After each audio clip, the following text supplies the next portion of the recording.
भारत, या कहें तो सोने की चिड़िया भारत। अब यहाँ पे ये शब्द कहने पे सोने या गोल्ड से मतलब नहीं है। लैंड ऑफ गोल्ड कहें तो भारत आज तो कई चीज़ों से परिपूर्ण है, लेकिन आज से पहले भारत और भी कई चीज़ों से परिपूर्ण था। नदियों से लेकर पहाड़ों तक, जमीन से लेकर आसमान तक। लेकिन इनमें एक चीज और सम्मिलित रही, जिसे ज्ञान कहा गया। सिर्फ ज्ञान ही नहीं, बल्कि ज्ञान की गंगा कहा गया, जो निकली भारत से और जिसमें लगभग सभी देशों ने डुबकी लगाई। लेकिन कुछ तो इस ज्ञान की गंगा की महिमा को समझे और कुछ नहीं। अब इसी लैंड ऑफ गोल्ड को पाने के चक्कर में कई देशों ने भारत के ज्ञान की गंगा में डुबकी लगाते हुए और इसकी महिमा को जानते हुए भी कई बार आक्रमण किए और उसे लूटना चाहा। चाहे ईरानी या यूरानी, चाहे पूरा यूरोप, चाहे तुर्क, अफगान या फारसी या पूरा मिडिल ईस्ट, हर किसी के द्वारा आक्रमण किया गया। लेकिन हमने ज्ञान की गंगा कहा, लेकिन इसका मतलब क्या रहा? मतलब ये कि हमारा Bharat religion, philosophy, language, education और mathematics, astrology, Ayurveda, chemistry, metallurgy से भरा है, जिसकी गणित वैदिक साहित्य शून्य के कॉन्सेप्ट से बीज गणित की तकनीकों तथा स्क्वायर रूट्स, क्यूब रूट्स के कॉन्सेप्ट से भरी हुई है। हमारा भारत दुनिया को गिनती सिखाने से लेकर दुनिया की दी बेस्ट स्टील बनाकर सदियों पहले से विज्ञान और टेक्निक के क्षेत्र में योगदान दे रहा है। साथ ही साथ एंसेंट टाइम में भारतीयों ने न जाने कितनी थ्योरम्स और टेक्निक्स की खोज करी, जिन्होंने मॉडर्न साइंस और टेक्निक को आधार दिया। जैसे एक बात यहाँ पे ये कि मॉडर्न एल्जेब्रा और एल्गोरिदम का जनक या पिता किसे माना गया है?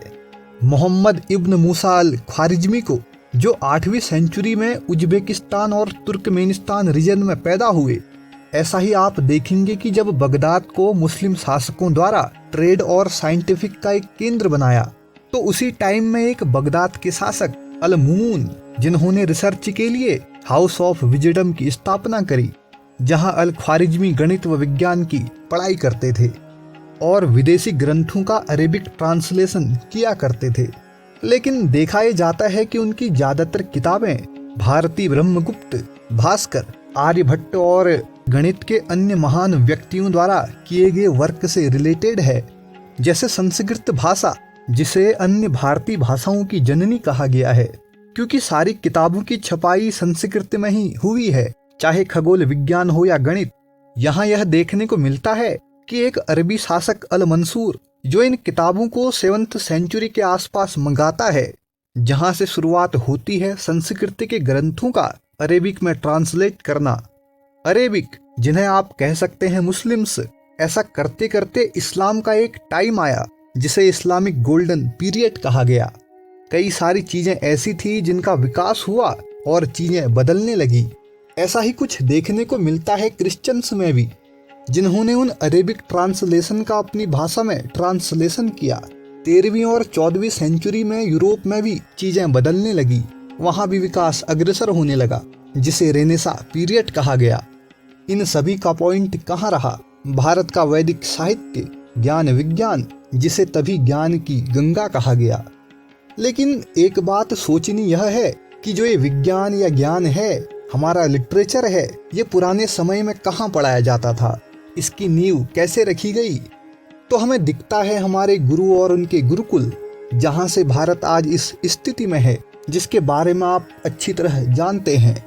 तो आज की वीडियो में बात करते हैं गुरुकुलों की शिक्षा प्रणाली के बारे में, जहाँ से बहती हुई ज्ञान की गंगा अभी भी अविरल बह रही है। तो देखिए, नेल्सन मंडेला का कहना होता है कि पुरातन काल से ही एजुकेशन हर सभ्यता का जरूरी हिस्सा रही है। टाइम और चेंजिंग टाइम्स के साथ शिक्षा का स्वरूप भी बदला है। शिक्षा की एक ऐसी ही प्राचीन प्रणाली जो दुनिया के ईस्टर्न साइड से शुरू हुई और आज भी प्रेरणा का जरिया बनी हुई है। कहने का मतलब इंडिया, भारत। तो कुछ पॉइंट में समझते हैं गुरुकुल की शिक्षा प्रणाली को। पहले पॉइंट पे हम गुरुकुल के अर्थ को समझते हैं। तो देखिए, गुरुकुल का अर्थ है वह स्थान या एरिया जहां गुरु का कुल यानी परिवार निवास करता है। उन्हीं के सानिध्य में शिक्षा प्रणाली प्राप्त करी जाती है। उन विद्यार्थियों को ही उनका परिवार माना जाता था। गुरुकुल में शिक्षा दीक्षा के लिए 8 साल का होना अनिवार्य था और 25 साल की उम्र तक लोग यहीं रहकर शिक्षा प्राप्त करके ब्रह्मचर्य का पालन करते थे। इन्हीं गुरुकुलों के गुरु जैसे धौम्य, च्यवन ऋषि, द्रोणाचार्य, सांदीपनि, वशिष्ठ, विश्वामित्र, वाल्मीकि, गौतम, भारद्वाज आदि ऋषि और उनके आश्रम प्रसिद्ध रहे। प्रत्येक गुरुकुल अपनी स्पेशलिटी के लिए प्रसिद्ध था। कोई धनुर्विद्या सिखाने में कुशल था तो कोई वैदिक ज्ञान में, कोई अस्त्र शस्त्र सिखाने में तो कोई ज्योतिष और खगोल विज्ञान में एफिशिएंट था। दूसरे पॉइंट में हम समझते हैं गुरुकुल की शिक्षा प्रणाली को। सबसे पहली बात, गुरु और शिष्य का नाता ऐसा कि जैसा पिता पुत्र का। उस टाइम तो छात्रों को वहीं रहना होता था, जो हुआ करता था एजुकेशन का केंद्र। एजुकेशन सिस्टम का आधार हुआ करता था अनुशासन और मेहनत, जिसमें छात्रों से एक्सपेक्टेशन करी जाती थी कि वे अपने गुरुओं से सीखें और उस जानकारी को अपने आने वाले जीवन में इस्तेमाल करें। गुरुकुल शिक्षा प्रणाली की शुरुआत वैदिक काल में हुई, जब किसी भी तरह की शिक्षा प्रणाली नहीं हुआ करती थी, लेकिन स्किल बेस्ड एजुकेशन के साथ साथ वेद, पुराण आदि भी उसमें शामिल थे। गुरुकुल प्रणाली का सबसे पहला उल्लेख भी वेदों और उपनिषदों में मिलता है। उपनिषदों में तो वर्तमान गुड़गांव शहर में द्रोणाचार्य के गुरुकुल का उल्लेख भी मिलता है, जहां छात्रों को न केवल प्राचीन ग्रंथों के माध्यम से सिद्धांत पढ़ाया जाता था, बल्कि फिजिकल फिटनेस में भी ट्रेंड किया जाता था।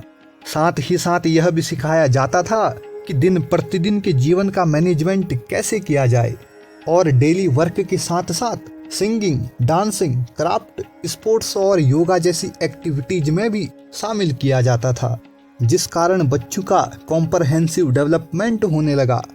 तीसरे पॉइंट में हम समझेंगे गुरुकुल में पढ़ाए जाने वाले सब्जेक्ट।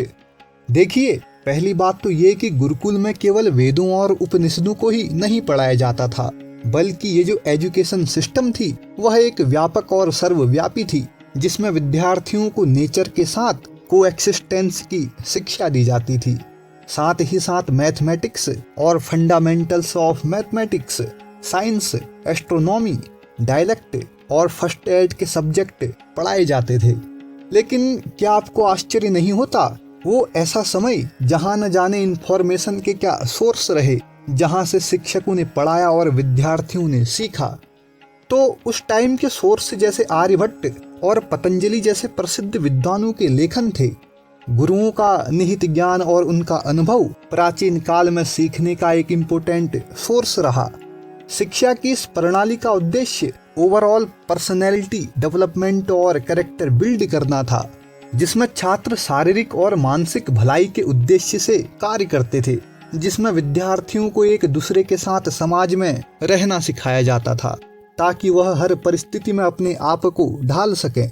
यही नहीं, एक गुरुकुल में एक विशिष्ट दिन सूर्योदय के शुरुआती घंटों में शुरू होता था, जिसमें सफाई, खाना पकाना, फिजिकल फिटनेस जैसे वर्क शामिल होते थे, जिसमें एक शिष्य अपने गुरु की तरह एक सादा जीवन व्यतीत करता था। हम यह कह सकते हैं कि एंसेंट टाइम में गुरुकुल सिस्टम जीवन जीने का एक बहुत बढ़िया तरीका था। चौथे पॉइंट में हम समझेंगे कि गुरुकुल प्रणाली का पवित्र और सम्मानित होना। तो देखिए, प्राचीन समय का ज्ञान व शिक्षा प्रणाली जो भारत की सभ्यता को सुरक्षित रखे हुए है, क्योंकि कहा जाता है कि जो ये ज्ञान है ये मनुष्य की तीसरी आंख है, जो उसे सभी तत्वों के मूल को जानने में सहायता करता है तथा करेक्ट एक्शंस को करने की विधि लाता है। इसलिए कहा जाता है कि विद्या के समान नेत्र तथा सत्य के समान तप कोई दूसरा नहीं है। गुरुकुल तो एक सम्मानित क्षेत्र थे, जिसमें गुरु से प्राप्त ज्ञान के बदले शिष्य गुरु को गुरु दक्षिणा देते थे, जो एक सम्मान का प्रतीक था। यहाँ कोई आज के टाइम जैसी फिक्स फीस नहीं थी। और गुरु दक्षिणा, जिसमें गुरुओं के प्रति निष्ठा ऐसी, जहाँ हमें देखने को मिलता है कि गुरु दक्षिणा ऐसी जिसमें एकलव्य ने गुरु द्रोणाचार्य को अपने दाहिने हाथ का अंगूठा तक अर्पित कर दिया। परंतु आज का समय कुछ अलग ही चीजों को दर्शाता है, आप जानते ही हैं। लेकिन समय ऐसा आया कि अंग्रेजों या और भी कई ऐसे आक्रमणकारी आए, जिन्होंने भारत में शिक्षा के लैंडस्केप को बदल दिया। गुरुकुल प्रणाली समाप्त होने लगी। धीरे धीरे लेकिन फिक्स रूप से शिक्षा के नाम पर स्कूलों ने अपने पंख फैला दिए। लेकिन आज के मॉडर्नाइजेशन एजुकेशनल फ्रेमवर्क में शिक्षा की प्राचीन गुरुकुल प्रणाली की प्रासंगिकता को भुलाया नहीं जा सकता, जिसके बदौलत प्राचीन ज्ञान की ये गंगा बिना रुके न जाने कितने लोगों को शुद्धता की नदी में समा रही है। तो ऐसी थी हमारी गुरुकुल शिक्षा प्रणाली। लेकिन क्या आप मानते हैं कि एक शिक्षा की भूली हुई गुरुकुल प्रणाली को फिर से रिवाइव्ड किया जाए, जिससे और अधिक शिक्षा पर चमत्कार हो सके? नीचे कमेंट बॉक्स है और जवाब आपका। तो आज की वीडियो में बस इतना ही। मिलते हैं आपसे अगली वीडियो में, तब तक के लिए धन्यवाद।